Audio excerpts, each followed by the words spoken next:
Hello everyone and welcome to Improving Scottish Football. My name is Kieran and today I've got a fantastic interview for you with Henry McLeish, the former First Minister of Scotland. We are going to talk about the lack of ambition that Scotland has as a footballing nation. We're going to talk about how the current youth setup is not fit for purpose. And we're going to ask whether the SFA and the SPFL are transparent enough. So please do subscribe to the podcast if you're new around here. Please also like it, share it, and also please leave a review as well. Hit those 5 stars wherever you're listening to your podcast.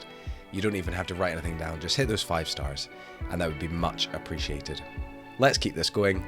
Let's improve Scottish football.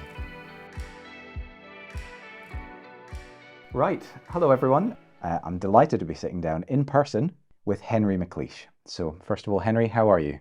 I'm well. I'm looking forward to the interview and all about a great subject that I have been interested in for a very long time. Good. Okay, perfect. Well, amongst what you've done, First Minister of Scotland, obviously, no surprises you were the author of the McLeish Report. That was intended to be a wake-up call for Scottish football, which we'll come on to explore. You've also been instrumental to the fan-led review, which came out last year by the Scottish Football Alliance, sponsored by the Scottish Football Supporters Association.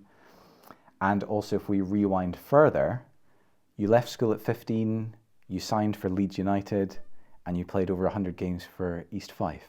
Does that give a kind of broad overview? Have I done you justice there? I think so. I mean, we can have a CV that lasts for a long time, but football has remained an abiding passion. Clearly, politics has been most of my life, and sometimes the two have combined, which has always been helpful for my own soul. So, no, that's fine. Cool.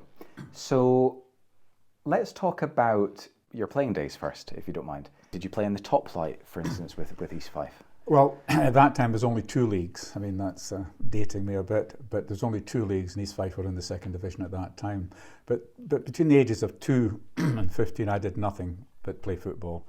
So I had an offer from Aston Villa, then Leeds United, though, were interested, and Don Revie, famous Scottish manager who took Leeds then to tremendous heights in the game. He asked me to join, so I had a trial for Leeds when I was 14 and a half, and then I signed for them when I was 15. I couldn't settle down. I suppose in these days it was called homesickness, and so I came back and then played for East Fife for 6 years. But in the process, after abandoning education, I felt I had to get some education, so I worked pretty hard. 3 hires, 10 O-levels, and then off to university. So the classic situation where I did have a brain, but it wasn't worked, and all the brains were in my feet, and I just played football. And the key part for me was the silly record you have when you're a child, that, you know, keepy-uppy was a great pastime at that time. So my record was 1,760 without the ball touching the ground and 400 with a tennis ball. So a lot of people had great things to talk about, but my ambitions were realised at that point because I was good at keepy-uppy. Wow, okay, that is quite the record. So let's talk a little bit about the current state of Scottish football. You know, both domestically and internationally. We're obviously just coming off the back of a disappointing Euros. What's your honest assessment of where we are? Well, I think the first thing I do is pay tribute to the Scottish manager, who I think dealt well with the challenge. He got us there, which is important in global football, but clearly the results were very mixed.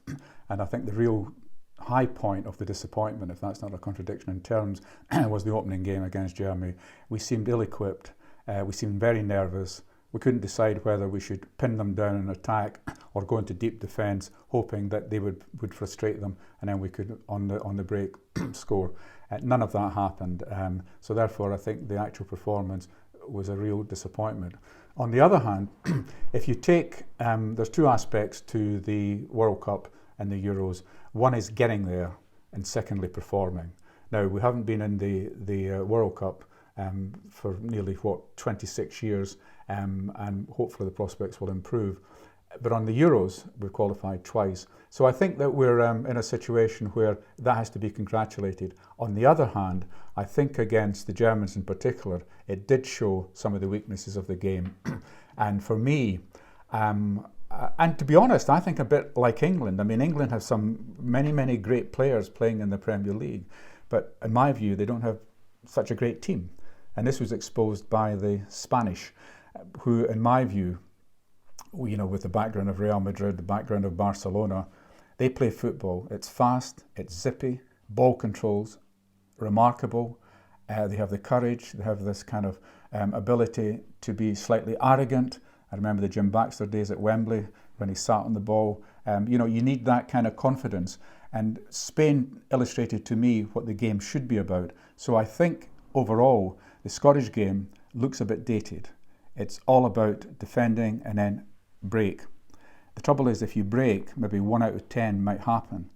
So we need a build-up. We need midfield to be closer to defence, closer to the forwards, and that's not happening. So I think my key issue for me is that Scotland should change. And one example, which is at the other end, I go down to watch my old club, East 5, that's SL2, Scottish League Division 2. I'm surprised the ball doesn't have wings, because the aerial situation is amazing. I come away from the game with a creak in my neck, and it's not just East 5. And the fact is, if you can find a goalkeeper passing the ball out to a player to start an attack, that's very uncommon as well. So key is, and we could discuss this for days and days and days, is how we play in the modern era, and whether indeed we've sacrificed a lot of ball skills, ball control, as part of that process of reforming the game, which to me sets us aside from the key countries. One is Spain just now, who play a very, very different game. So is that quite a big, wider kind of cultural issue with Scottish football in terms of like our footballing identity and the way we play? This isn't just about how the national team's set up. This is kind of going through, multiple clubs, multiple divisions, possibly down to grassroots as well. Multiple levels, because I think to me one of the great issues is ball control. And I remember when the late Walter Smith was at Ibrox, and I was preparing my report at that time. So I went out to Ibrox, spoke to Walter, and I spoke to some of the young players, and I said to them, well, how many times can you keep a ball up without it hitting the floor? I said, we called it keepy-uppy. And they just looked at me in puzzlement. I said, well, look, my record, again, I'm repeating 1,764 into the tennis ball. No, we don't think like that, basically. So at the very basis of the game, ball control is absolutely essential. Because someone once said to me, football's a simple game. You get the ball, somebody moves to a space, you pass it to them, and you find the next space. So I think that question of control has, in my view, disappeared. And let's talk about the great teams. We had the great team of Richie Shearer, Caldo, Davis, Patterson, Baxter, Scott McMillan, Miller, Brandon, Wilson. Fantastic teams. Played football, had great skills.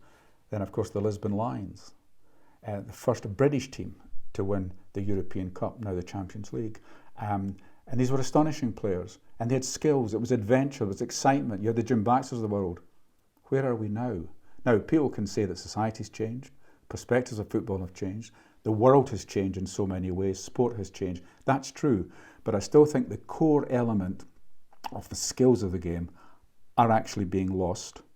And that's why I put so much effort into my first report about having some strategy for Scotland, which would take elite young people, children, and cultivate them into the kind of players that I thought they could be. But after a few years, that hasn't happened.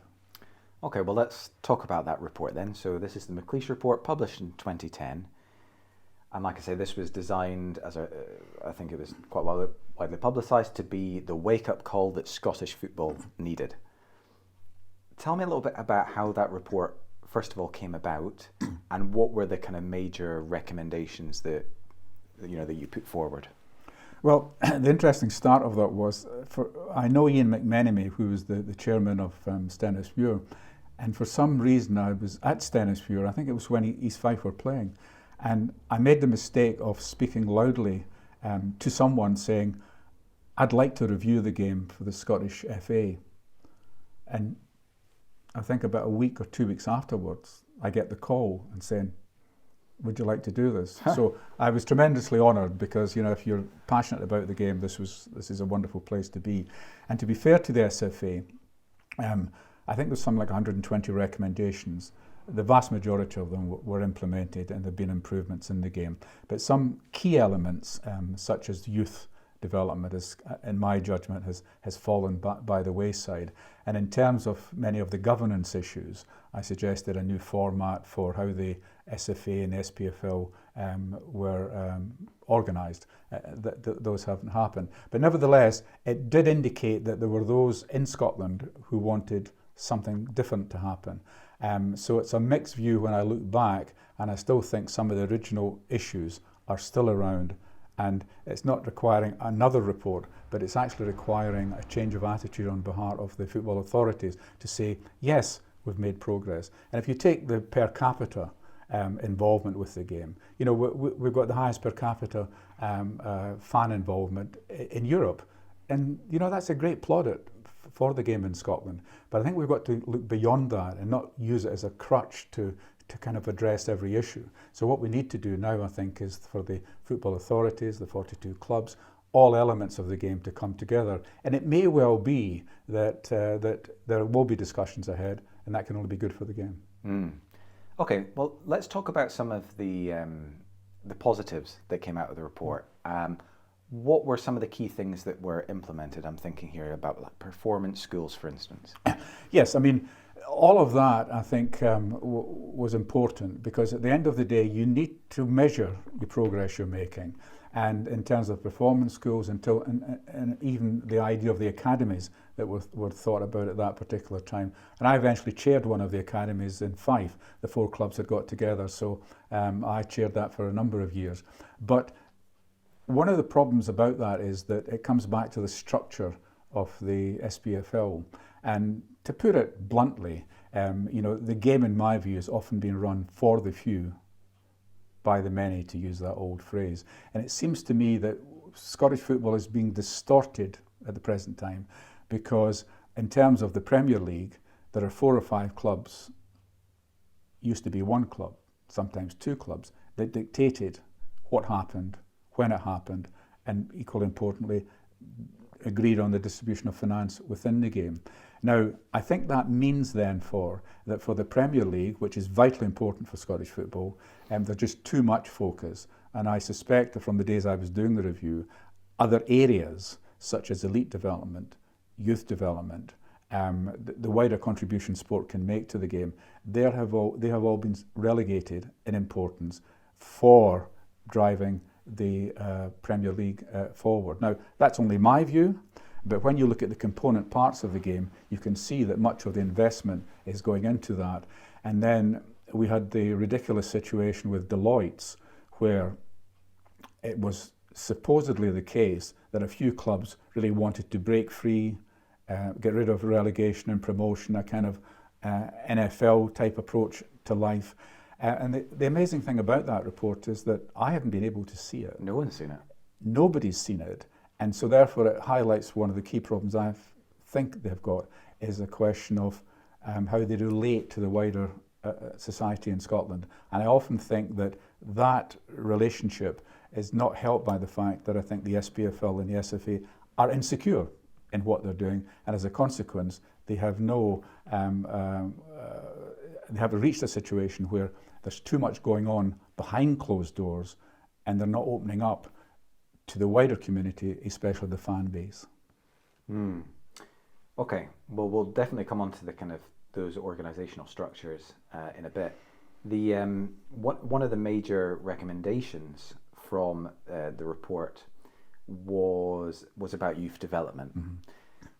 Am I right in thinking you were also recommending, minimum quotas in terms of, bringing young players into teams? Was that part of what you were thinking? Well, I think it was part of the thinking, but I don't think it was specific recommendations. But if, for example, you take the size of Rangers and Celtic, the first team, the pools of players they call upon, what you find is that maybe 70% approximately are foreign players. Now, it's an international game. I welcome foreign players, but I don't welcome some of the quality of the foreign players that we've got, because what you then find is if that 70% of the pool is foreign players, well, foreign players can do a lot, but they can never play for Scotland. And I think the other point then becomes it squeezes out the possibilities of recruiting young players. Now, as an example, I was one of the youngest players ever to play in Scottish football. I played my first game for East Fife at the old Hampden Park against Queen's Park when I was 16. And the issue there was not whether you're old enough, it was whether you're good enough. Mm-hmm. Now, am I to think in this day and age that I don't see a bench full of younger players, 16 and 17-year-olds? Do I look at a team where there's a lot of foreign players involved? So the issue becomes one about the opportunities we give young people. And what I envisaged was a situation where the whole youth game, which is very significant, maybe 350,000 children and young players in that, all over Scotland. And at that time, we had lost the schools. And the other side of it was the elite talent. And elite talent meant those young players who had shown considerable ability and needed to be taken on. So what I envisaged at that point was an academy structure. So every part of Scotland would be covered by an academy. That academy would then work with the clubs, work with the schools, work with the youth teams, so that we could take elite development forward in a very, very positive way. So if it was Stranraer, or if it was the Orkney Islands, if there was talent, it would be found. That has collapsed. And that is my greatest regret from the work I did, because what you have is a situation now where half the clubs, the 42 clubs, don't have access.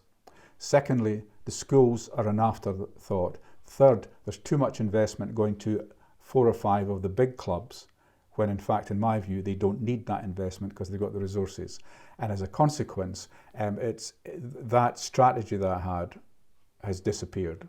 And so I'd like to think that that could be recovered in the future, because what we've got to appreciate that talent can emerge anywhere in Scotland. Yeah. But if it emerges in certain places now, it won't come through because the structure, the mechanism, the drive doesn't exist. And that's a direct challenge to the SPFL and the SFA, that what we have is not a strategy now. We have this kind of simple approach that money talks, and as a consequence, the large clubs in the Premier League can exercise that muscle much to the advantage, not only of the other clubs, but actually to children and young people coming through the game in Scotland. I very, very much regret that turn of events. So you would like to see regional academies that almost sit kind of independently of clubs and schools, but look after all the youth development in that particular area? Yes, I mean that was the model that I envisaged, because if you had that, what you would mean was you'd give priority to youth and to elite development, and all the other aspects of that in terms of all the clubs, all the schools, all the youth, they would be part of that, but not dominating it. So what we've got is a situation where the idea of youth and elite development has been squeezed out. And what we now have is we have club academies, but only those clubs that can afford it. So the Arbroaths and the Brecons and the East Fifes, they're not there. Because if you don't have enough cash, you don't get part of the game. And to me, that is ludicrous, because as I said, talent can appear everywhere and anywhere in Scotland, and that's got to be recommended. And the other issue is the schools. 2,500 schools in Scotland. It is the only place that every child must go to. They can go to cinemas, they can go to supermarkets, they can go here and there, but the only place that legally they're supposed to go to, schools. And so therefore you've got a captive audience. Since the mid-80s, where the schools were a dominant factor for me, I played in schools football up to that level, that has disappeared. So therefore the schools now play a complementary role, but we're still not using the power of attraction for schools, what you can do there. And plus the fact is, I'm a great believer that there should be more money invested in schools, sports. Every child should have the choice of being involved in schools football or other sports. And the benefit of that is not only are they involved in their own health, they're contributing to a healthier Scotland. Because there's one big problem in Scotland is we have too many unhealthy people. And part of that is about fitness, it's about mental well-being, it's about exercise, and schools are in a great position.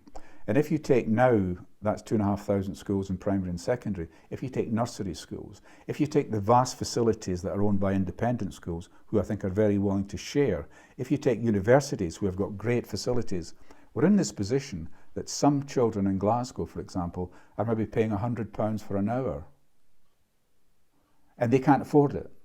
So what we think we've got to do here is, it's a bit of football inequality we've got to tackle as well. But the key was to have a strategy that allowed every child who wanted to play football to develop to the maximum. It would mean some would go on to elite levels where they can participate with clubs. But the side effect would be that every child would have a chance to be healthy, including other sports, because choice would be important at that particular stage. And I think we've still not achieved anything like the dream that I envisaged for that. And, you know, just as a little postscript, I don't know what Andy Murray, great Scot, great tennis player that he is, will do with his retirement. But, you know, if I was being able to speak to him, I'm sure he's maybe more important things to do. I would like him to become the key ambassador to refresh sport in Scotland, to act as a figurehead who could drive forward this agenda that I would like to see about not only sport, not only football, but healthy people, mental welfare good, and actually leading to the fact that Scotland will have fewer unhealthy people in the future and more so. Andy, if you're listening to this, you may not be an invitation you'd want to take up, but on the other hand, you're the kind of great Scot that people look up to. And if there's one thing children need these days, is a model, and you're it. There we go. That's a good message. Well, here's a little fun fact for you. I actually played Andy Murray in Scottish juniors. We're the same age, and he obviously wiped the floor with me. But so I just remember him just being unbelievably good even back then. I don't know when it was, 13, 14 or something. Well, that's a good rejoinder. I mean, I think what I admire about him is not only is he a tremendous tennis player, but his modesty, his style of presentation, he creates confidence by that kind of demeanour, that manner.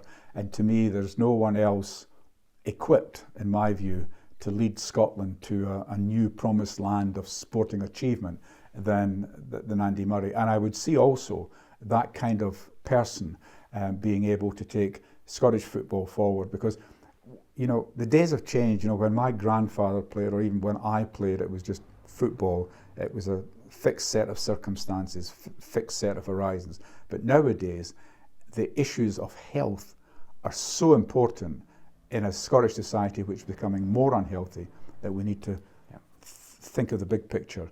And that's why, in his busy schedule, I'm sure that lies ahead of them, and people like Andy, that we could use their talents to further their interests.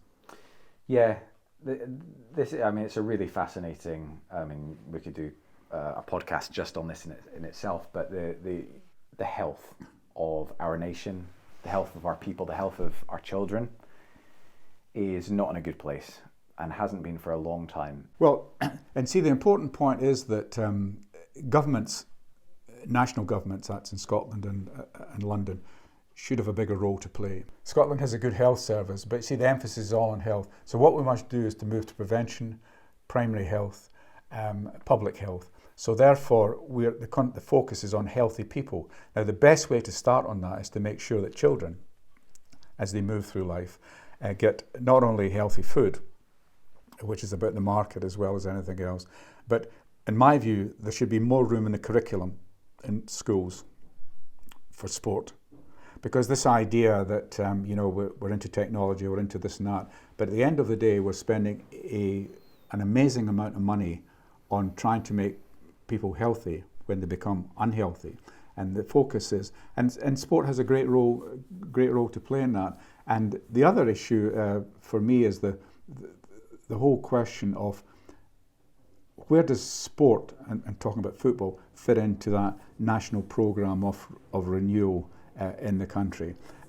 It's tough because a lot of people will say, well, we don't have the money to invest in the health service, never mind start to invest in this healthy living.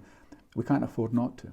And this is why I think that if we had a bigger ambition for football, we would be preaching that from every possible forum, that we want to take part in a bigger Scotland effort, a bigger sporting effort, to make sure that children are focused on first and we turn them into healthy people. Now, that should be, in my view, become a crusade, because at the end of the day, if we have countervailing forces undermining health, we've got to have positive forces tackling it at the other end, and that's the ambition's not big enough, and that's one of my biggest criticisms of football. Is that, look, I think a lot of things have developed in football, a lot of positive developments have been made, but the ambition's too small.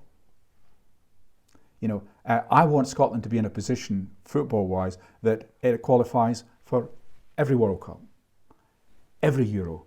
I want the club teams to be making more progress in Europe, and we're not. And then people will say, well, look, society's changed, there's money's big in the game, finances changed. But let's just step back. Why is it that Scotland was the second country to form an association after England? After 150 years, we've seen a situation where the Lisbon Lions, the first team in Britain, okay, different culture, different society, different industrial background, but nevertheless, the Lisbon Lions, I had the privilege of meeting most of them at a reception in Glasgow. Tremendous evening for me. And then, as a 12-year-old, and we tend to forget this, why is it that Scotland has hosted some of the biggest crowds in Glasgow that the world has ever seen, even including Brazil? And of course, you've got 140,000 Scotland playing England. But when I was 12, the biggest thrill of my life up to that point, or at that point, was to go and watch Real Madrid play Eintracht at Hampden. You watched that game? 7-2? My father luxuriously was in the stand, and I was stuck on the terrace with a friend of his. But the point was, this was 7-3 okay, for Real Madrid. And the most amazing thing was that Real Madrid had beaten Barcelona, not a mean side. And of course, Eintracht Frankfurt, they had played Glasgow Rangers in the semi-final. At Ibrox, Eintracht Frankfurt beat Glasgow Rangers 6-3. And in Germany, they beat them 6-1. So on aggregate, one of the best teams that's ever played in Scotland, Glasgow Rangers at that time, were beaten 12-4. So hey presto, here's the match. And so it started off, as Scots normally do, 129,000 people in that stadium, and they were all supporting Eintracht Frankfurt at the start because they had beaten Rangers, and we're a generous fan base. But then you're a team which was Dominguez, Marquitos, Passion, Vidal, Santa Maria Zaraga, Canario del Stol, and then listen to it, Di Stefano, Puskas, and Hento. Wow. It was like watching the Harlem Globetrotters. Oh my word. 3 and 4 goals each for Di Stefano and Puskas. It lit up, to me, an amazing future for the Scottish game because A, we were hosting it, B, we had the greatest fans, and we still do, in the world. Pity the team doesn't match it. But these are high points in the life of a country that is immersed in football. And for me, that you can look backwards with nostalgia, but I would like to look backwards and think, if we can do that once, why can't we do it again? Of course the world's changed, of course the financial context has changed, but it's that determination, it's that drive, it's that excitement about skills, it's that excitement about talent, and if we can do all of that, you give young people something to look forward to. The Olympic Games has shown there kids who are in gymnastics, whatever, they see the world's best. Now, we have hosted the world's best. We have been in Europe club best. And maybe it's a bit naive to think in the modern era that we can repeat some of that. But that's where the ambition comes from. I just don't think we're ambitious enough. And that's just not a problem for floor 6 at Hampden. It's a problem, I think, generally for Scotland. We can be much better than we are. But it needs application. Yeah, I think it does go beyond football. It is almost a national psyche. Making excuses, I find. That's quite often the case with whenever our clubs fail in Europe, for instance. There's plenty of excuses we can make about finances, or the fact we're only at the start of the season when we lose in the qualifiers, etc. I mean, the list goes on. And there's been plenty of excuses made about our performances at the Euros. but absolutely, I think we need bigger ambitions. From my personal point of view, I would love to see some real strategy, some goals, some aims and ambitions set by the governing bodies to say this is where we want to be as as a footballing nation, and the clubs themselves, I think, need to take responsibility as well. Well, that's a real issue. I mean, if you take the professional and semi-professional group, the 42 clubs that represent the SFA and the SPFL, there needs to be a shake-up there, because this comes to the distribution of the funds of the game. There is no doubt that Scotland, unlike England, does not have huge investment in their Premier League, as done South. But on the other hand, if you take the few clubs in the Premier League, and maybe the whole of the Premier League, they cream off, in my view, a disproportionate amount of resource. Now that means that you're always going to have a problem with clubs like East Fife or Arbroath or Forth or Brechin, whatever. So that requires a different strategy. That requires us to use scarce resources in a much more meaningful way. And one of them we've talked about. One is the fact that instead of giving a few clubs in the Premier League that don't need elite money, we should be able to take that and involve every club in elite development. So therefore, in every part of Scotland, there is talent. Every part of Scotland has schools. Every part of Scotland has youth football. And what we should be doing in a more imaginative way is saying, well, look, the foundation for progress has to be how we develop talent. And it's okay to bring in foreign players to play for our big clubs.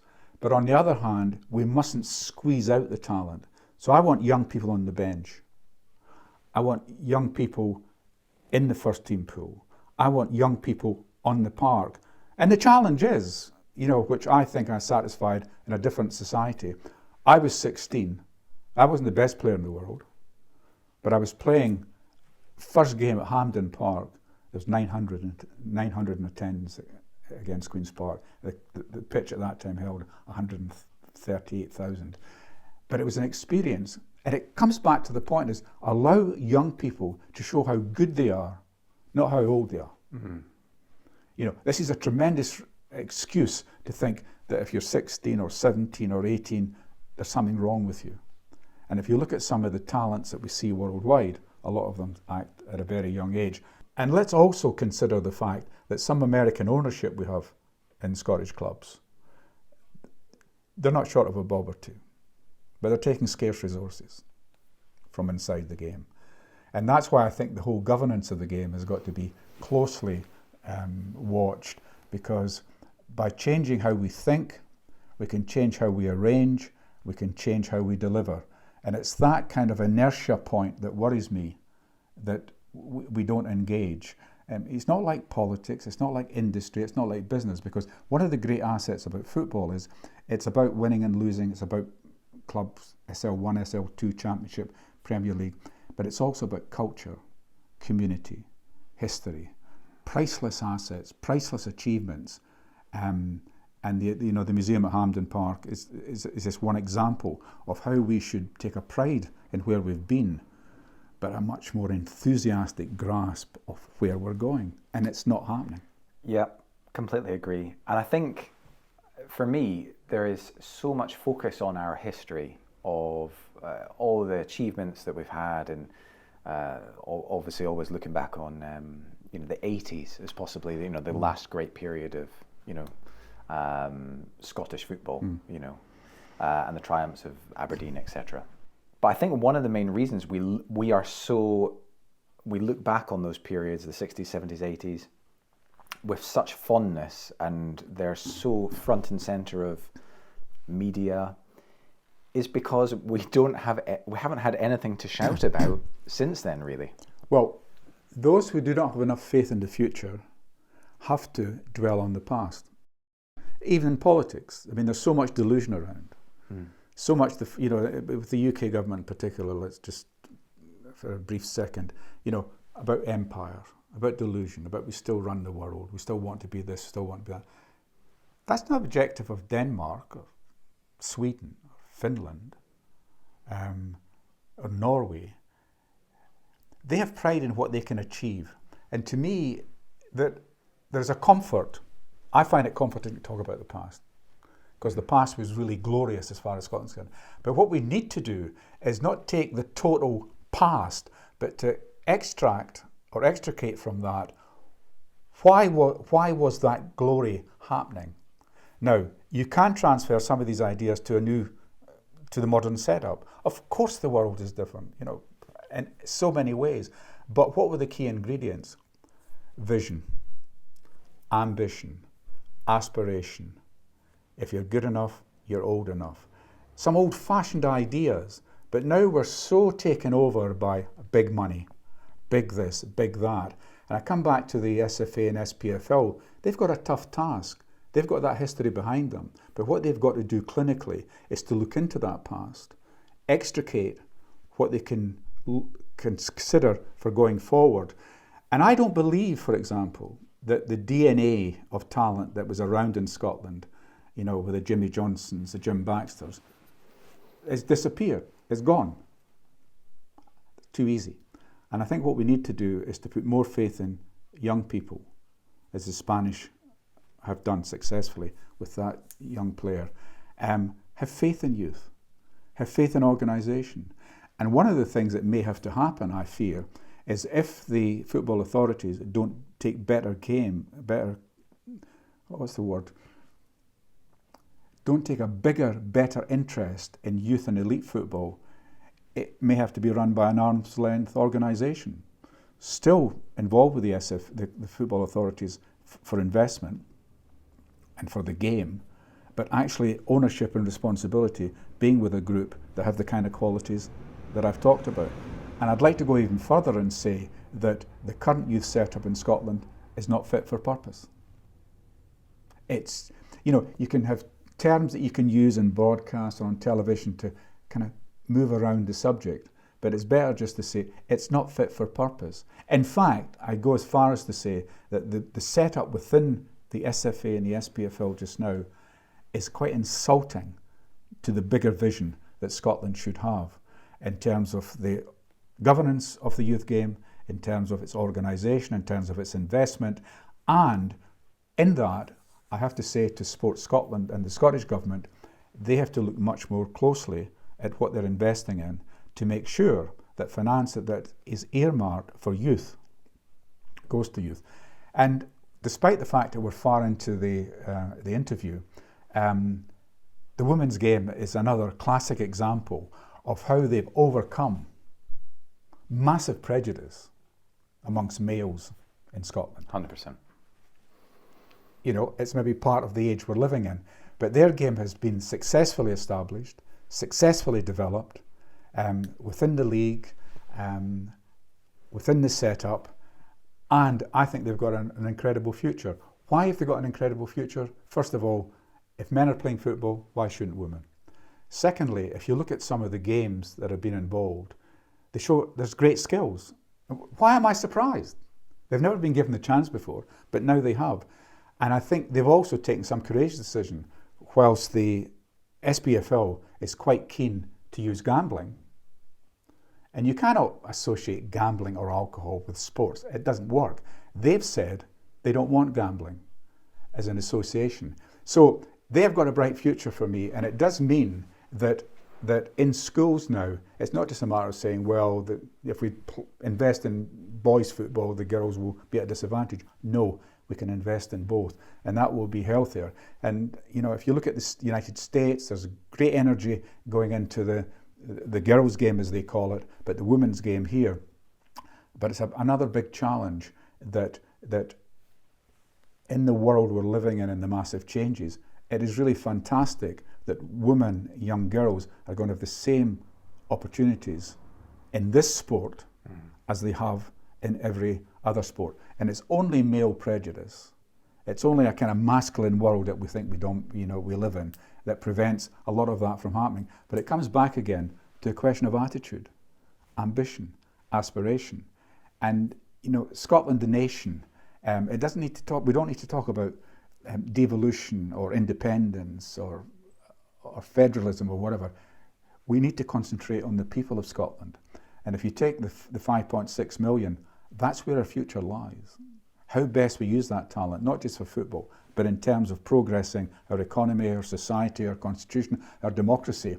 And I'd like to think that the next period ahead of us is a period in which we invest in people. And the football authorities have got this fantastic challenge of all those children, all those adults, clubs throughout Scotland. And all we need, in my view, is ambition and the courage to carry it out. And, you know, I hear the SFA talk, the SPFL saying, well, we've got to go for gambling, you know. At the front of SL1, SL2 Championship and Premier League, we've got to have William Hill. No, we don't. That's a nonsense. You know, William Hill, to be fair to them, are a money-making company. By getting the football authorities involved, they'll just make more money. But then we've got thousands of people who are addicts in Scotland, and we've got other problems that gambling shouldn't be involved with. And so therefore, it's again making excuses for choices. And I said to the SF, I wrote an article for the Times recently, and the Times of Scotland, and I said that we've got a GDP in Scotland of £210 billion, and with 300,000 individual companies registered in Scotland. But still, we have to go to alcohol and we have to go to gambling for sponsorship. To me, the message in that is we're not trying hard enough, because is Scotland so devoid of people that care about football, care about sport, care about young people, that they're willing to sit back while we have people who might be well-meaning in William Hill, but health and football and gambling and alcohol don't go together. And you don't need to be Albert Einstein to work that one out. But if I'm working it out, and maybe you agree with that, why is nobody else working out? There's no need for desperation in Scotland. The authorities are just not trying hard enough to get sponsors who are free from the problems. Okay, well, let's kind of look a little bit into the potential solutions to the situation we find ourselves, and how we set those ambitions and how we can strive towards them. Obviously, the governing bodies are crucial to that. Does the Scottish Government also have a role to play? And are any of these bodies fit for purpose?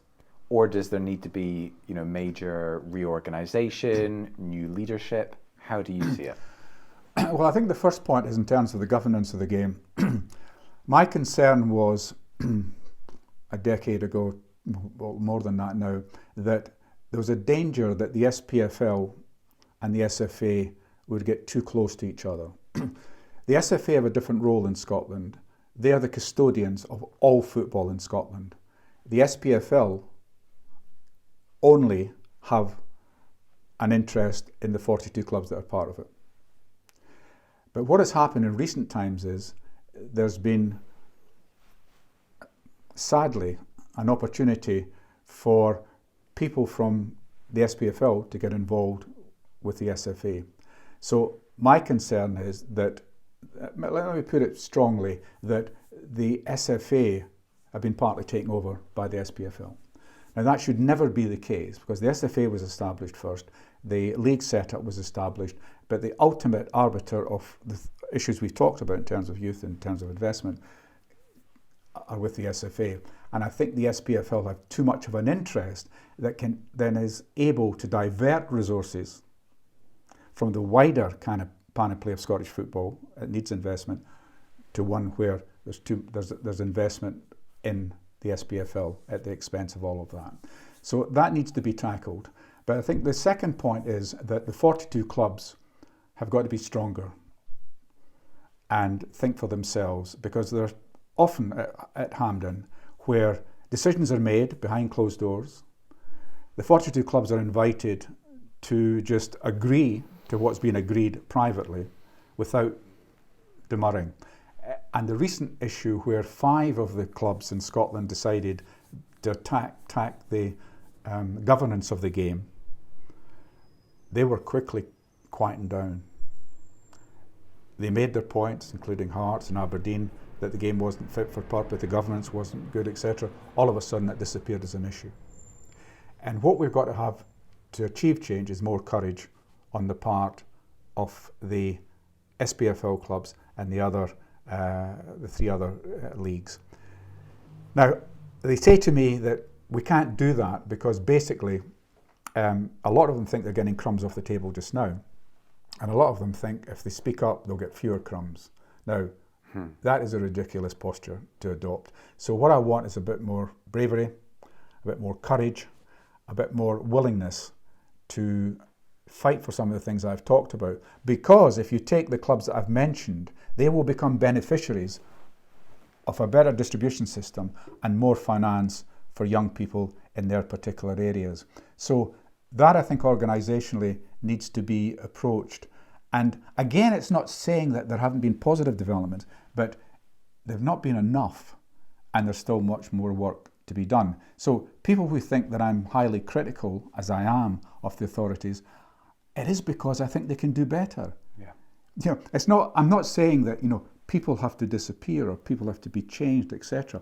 All I'm saying is that collectively there needs to be a bigger ambition. Once that ambition's there, you then, for them, they've got to change. But the other point you raised about government.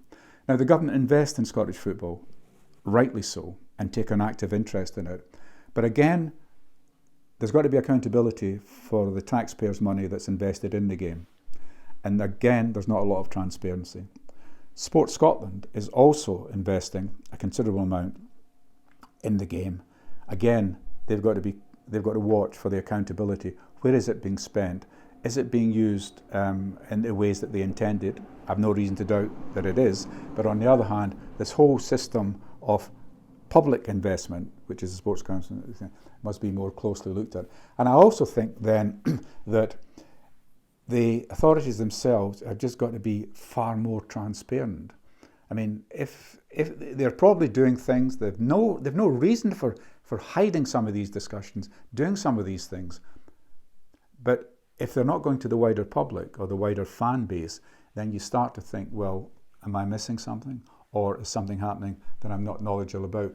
And I suppose on the fans issue,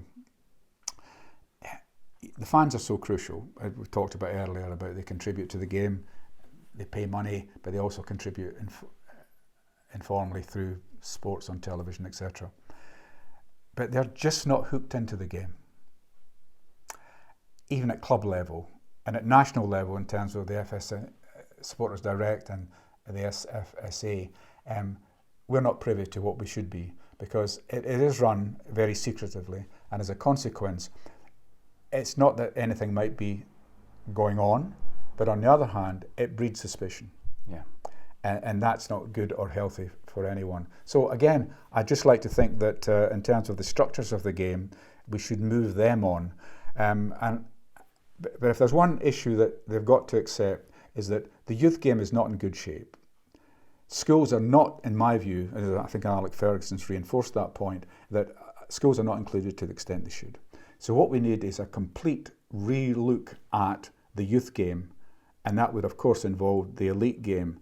And unless you tackle that, you will have fewer people coming through, you have fewer talented youngsters being identified, and will miss out in rejuvenating the game. Now, I would pose that as a challenge to the football authorities, and I would be mystified as to why that cannot be done. They'll come back and say, it is being done. But that manifestly is not true. So they should know that we don't think it's true, so therefore, why don't they change? Mm. So do we need a specific report into this area? I'd like to think that the days of reports are not over. But on the other hand, you have important organisations like local government covering the schools. You've got the question of the Sport Scotland, financially concerned, and also in sporting terms. You've got the Scottish Government. And of course you do have Westminster Government. You know, they've been handing out supposedly a lot of levelling up money. So there's a lot of participants, and what I'd like to think is that there'll be a common sense element to all of this, that we don't necessarily have to. I think the weaknesses are with the football authorities. So therefore, if you just asked for change or they be removed, that's not going to work. What we need to do is to work together collectively with the organisations I've talked about, plus the fans groups, to get to a point where we start to compartmentalise some of the issues as we've done, governance, youth, elite, sponsorship, whatever, and start to work through them. I mean, this is not the stuff of Albert Einstein. I mean, this is emotional. It can be subjective. It can be built upon ideas, but what it requires is for the people who run the game to have the courage of their convictions to let people in. You know, it serves such a massive audience in Scotland, it cannot be run like a secret society. Because if it does, it ends up in the kind of situation, because some great things might be happening, we don't know. Some bad things might be happening, we don't know. So the whole issue of transparency becomes one that allays the fears of those looking in and will also help those who are taking decisions. And, you know, just a kind of cheeky challenge would be, send me a copy of Deloitte's report. I'd love to see it. I'll pay for the postage. I'll pay for the postage. I'm happy to do that. Yeah, I'll chip in as well.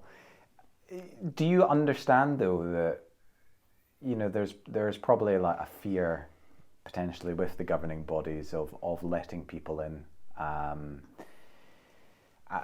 and opening yourself up to criticism? I can understand that fear and insecurity and the inability to make substantial change may hold an organisation back. And so therefore I do understand the psychology, but I don't accept the thinking that is going on. And I think that's really one of the problems, that we've reached a point where the authorities think the fans' organisations are being hostile. The fans' organisations think they're not being transparent. So we've reached a bit of an impasse. But I think that what could happen is for them to realise that they want to achieve ambitions. It's better done with support of the wider community than not. And what it needs, though, is for them to not... I don't think there's dramatic changes, but see, they've got themselves into a position where every critical friend that is now a critical enemy. Mm-hmm. And that can't be right, because what I'm saying is that the game has progressed a considerable amount over the last 30, 40 years. But there's a bigger ambition required. Potential is not being realised. It's underperforming. I'd like them to look at it like that, so therefore the game is on to improve all of that. The game is not to critique, attack, because that doesn't further the interest of the game, it doesn't further the interest of supporters associations or whatever, nor does it do them. And maybe I'm hoping that in a society that we live in just now, everything's supposed to be open, everything's supposed to be transparent. And they've got a mindset at Hampden now which it doesn't take at all well to any criticism of any form. And the sad thing is, they can't know it all, because that's not the way things work. And all I'm saying is, look, let the door open. Let debate flourish. Let ideas flourish. And we'll all be much, much better off. And what I'm worried about is them hiding behind, let's be bold, hiding behind mediocrity. I mean, my ambitions, and look at the fans. You know, it's widely known in the world that we have the best fans in the world, but we don't have a game that's commensurate with their passion, mm-hmm. you know, their wisdom of the game, their experiences, their ambitions, their history, their culture. And unless we get a match-up between that, in terms of fans, and the current authorities, then we'll never see the game that I would like to see. So the invitation is for everybody to join in the dialogue, but for that dialogue to happen, there must be a space in which all the parties are respecting of each other, and all the parties are willing to listen to each other, and each is transparent. Now, do I believe in miracles? Possibly not, but I'm not sure that's miraculous stuff.